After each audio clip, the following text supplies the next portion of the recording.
Tenho o prazer de bater um papo em nossos estúdios com o juiz federal e membro da Corte Eleitoral Acreana, Dr. Marcelo Baceto.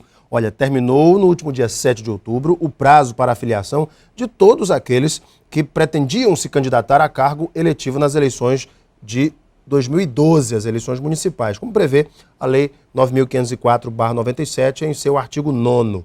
O dia 7 de outubro também foi o prazo final para que o Congresso Nacional aprovasse qualquer alteração no processo eleitoral. Para você ter ideia, alguns dados da nossa Justiça Eleitoral. São 13.880.058 eleitores filiados no Brasil, portanto, aptos a se candidatar. 28 partidos políticos já aí inserido o PSD, que podem receber filiação do candidato. Doutor Marcelo Baceto, muito boa noite. Boa noite, tudo bem? Tudo bem. Doutor Marcelo Baceto, nós vimos assim uma corrida tremenda pelas filiações, também no próprio site da Justiça Eleitoral, o Filia Brasil, e no site do TRE, para que justamente pudessem fazer a sua filiação aqueles que tivessem o interesse de participar das eleições de 2012. A gente sabe que existem alguns fatores que levam, claro, ao indeferimento da candidatura. O principal deles é a intempestividade, doutor Marcelo? Bom, são vários fatores, evidentemente. Para que alguém seja candidato, é necessário que ele preencha alguns requisitos, né, que são as condições de elegibilidade, tratadas pela Constituição, e não incida nas chamadas causas de inelegibilidade. Mas as condições de elegibilidade, duas delas são fundamentais, bom, todas elas são, mas duas que já fundamentais nesse período, que são o domicílio eleitoral e a filiação partidária. Quem não tiver filiação partidária até o dia 7 de outubro, um ano antes da eleição, não pode ser candidato. E também quem não tem domicílio eleitoral também não pode. Existem algumas pequenas exceções, mas que são irrelevantes para o processo. Mas existem algumas. Algumas. Eu falei Filia Brasil, é Filia Web, o portal, agora fazendo aqui a correção.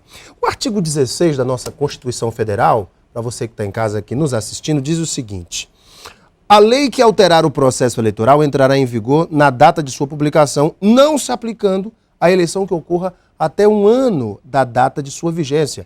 Por causa desta norma constitucional, o Supremo decidiu pela não aplicação da lei da ficha limpa para as eleições passadas, as eleições de 2010, aprovada 4 meses antes do pleito.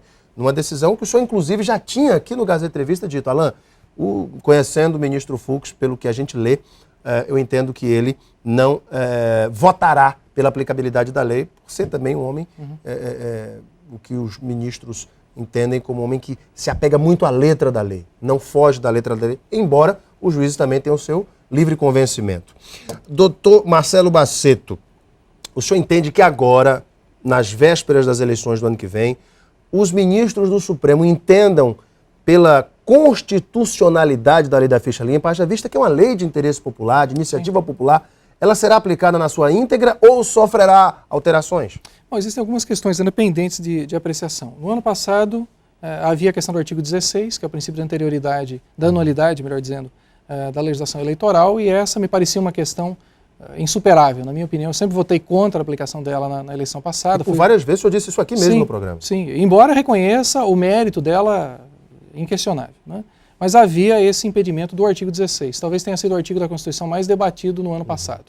E o Supremo acabou fixando a posição por 6 votos a 5, no sentido da não aplicação às eleições do ano passado. Mas restaram alguns pontos a serem discutidos. Esse aspecto não é mais. Esse aspecto, evidentemente, já se tem uma legislação que é de junho de 2010, com aplicação tranquila à eleição de 2012. Mas restaram alguns pontos a serem avaliados. O senhor acha que quais são os pontos mais relevantes e que devem sofrer alteração? Por exemplo, a aplicação contra fatos anteriores à lei. O senhor acha que esse é um dos fatores que devem ser mudados pelo Supremo? Eu penso que essa é uma discussão muito séria pelo seguinte. A grande discussão seria, a lei estabeleceu novas causas de inelegibilidade, várias causas novas de inelegibilidade. E é de se analisar se essas causas de inelegibilidade, se esses fatos que configuram novas causas de inelegibilidade ocorreram antes ou depois da lei. E vamos imaginar que tenha ocorrido antes da lei. Se ocorreram antes da lei, a pergunta é se a nova lei poderia albergar esses fatos também, poderia ser aplicada sobre esses fatos anteriores. O que eu confesso que eu tenho muita restrição pessoal à aplicação a fatos anteriores. Eu sempre brinco que quando eu saio de casa eu preciso saber se eu posso pisar na grama. Eu preciso ter um arcabouço jurídico que me diga exatamente o que eu posso e o que eu não posso fazer, para não ser pego depois por uma interpretação diversa daquela que se tinha no momento que eu pratico o ato. O exemplo clássico são as renúncias de Joaquim Roriz e de Jader Barbalho. Eles renunciaram num período em que a regra do jogo admitia essa possibilidade. Todos sabiam disso, era uma regra absolutamente... Jogaram conforme as regras. Jogaram conforme as regras e depois vem uma lei que cria uma situação de inelegibilidade que pega exatamente o caso deles. Acho muito preocupante. Eu tenho muita restrição à ideia de aplicação de se atingir um fato anterior à lei. Pegando, inclusive, esse fator, doutor Marcelo, no dia 19 de outubro, a Corte Eleitoral Acreana julgou improcedente a ação de investigação judicial e a representação, as duas ajuizadas pelo Ministério Público Eleitoral, contra a hoje deputada federal Antônia Lúcia Câmara, o ex-governador Romildo Magalhães, Denilson Segovia, Antônio Israel Mesquita. São 12 réus. São 12 réus, Antônio José, etc. O Ministério Público Eleitoral requeria a aplicação das sanções de inelegibilidade por 8 anos e cassação, inclusive, do mandato da deputada federal Antônia Lúcia. O senhor foi o relator desta matéria. Sim. E o que embasou a sua decisão? Bom, eu sou relator até porque eu sou corregedor regional eleitoral. Então, essas chamadas AIGES, Ações de Investigação Judicial Eleitoral, são de competência do corregedor. Por isso eu fui o relator delas e tem algumas outras ainda. Pois bem, nessa discussão, nesse processo que se discutia, o Ministério Público ajuizou a ação no ano passado pedindo a declaração de inelegibilidade por 8 anos, mais a cassação do registro ou do diploma, com base já na nova redação determinada pela Lei Ficha Limpa, que é a Lei Complementar 135, conhecida como Ficha Limpa, que alterou a Lei Complementar 64 de 90.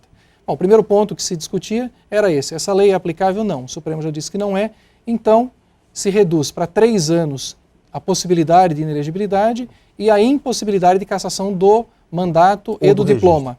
Só cassaria registro. Como o registro só poderia ser cassado até a diplomação, não se falava mais em cassação de registro. Ou seja, a própria questão legal suplantou a decisão. Não, isso é parte da questão, mas aí o mérito em si. O mérito em si era a distribuição de combustível para uma carreata. Esse foi o mérito. O valor carreado, o valor, enfim, levantado pela denúncia foi cerca de R$ 1.900. R$ 1.905,60, para ser bem exato, que seria utilizado para combustível das pessoas na carreata. Isso na AIGE. Na representação, são 2 processos distintos, julgados na mesma data. Na representação seria possível a cassação do mandato se julgasse procedente. Lá seria possível, que é a chamada captação ilícita de sufrágio. O senhor entendeu que não foi em troca de combustível por voto? Exato. O senhor entendeu que não foi, que isso não aconteceu? Exatamente. Tanto o meu voto nesse sentido foi acompanhado por todo o tribunal, foram 6 votos, né, a 0, entendendo dessa forma. O que ocorreu no fato, e para mim ficou absolutamente configurado, é que era uma distribuição de combustível para uma carreata. Isso a prova é bastante vasta, são 31 depoimentos colhidos nesse processo. Nesse sentido, de que o combustível foi distribuído para a carreata. Veja a diferença de uma situação de um bem que é dado para alguém em troca de voto, bem que é em favor daquele que daria o voto contrário.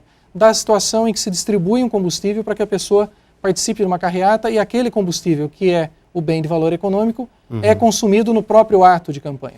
O senhor não acha que também... Claro, isso aqui é uma avaliação de jornalista. Conclua. Só completando. E essa é, inclusive, a posição do TSE. Não é a posição minha só, é a posição que o TSE adota. E agora, em setembro, julgando um caso da Bahia, salvo engano, julgou exatamente nesse sentido. Marcelo, o tempo já está estourando, mas eu preciso fazer essa pergunta. Nesse caso, um bom advogado de defesa, em um caso lá na frente, no futuro, não pode utilizar essa jurisprudência, no caso de seu candidato, aquele a quem defende, distribuir combustível para a compra de votos. Ele, olha, mas o Tribunal Regional Eleitoral do Acre já julgou um caso semelhante, eu posso utilizar a analogia à jurisprudência. Não acho que abre um precedente perigoso? Não, não acho. Até porque o TSE já abriu esse precedente muitas vezes. O TSE decide assim tranquilamente, no sentido que é o seguinte: a distribuição de combustível para a carreata, por si só, não configura captação ilícita de sufrágio. Mas pode haver abuso e isso tem que ser analisado. A prova mais cabal é aquela em flagrante, portanto? Não necessariamente. Não necessariamente. Nesse caso, inclusive, houve uma grande discussão acerca da interceptação telefônica, que foi afastada por ser ilícita nos moldes em que foi feita, mas que no caso concreto não teve influência decisiva, porque a questão pode ser analisada por outras provas. O mérito foi analisado. Gente, infelizmente nosso tempo está estourado. Eu estou aqui correndo por conta também dos Jogos Pan-Americanos. Temos ainda o segundo bloco do programa e eu agradeço de coração a vinda do Dr. Marcelo Baceto, juiz federal, membro da Corte Eleitoral Acreana, para bater um papo conosco a respeito destes temas tão interessantes. Dr. Marcelo Baceto, muito obrigado pela sua Eu que agradeço. Um prazer imenso bater um papo com você. Eu que agradeço.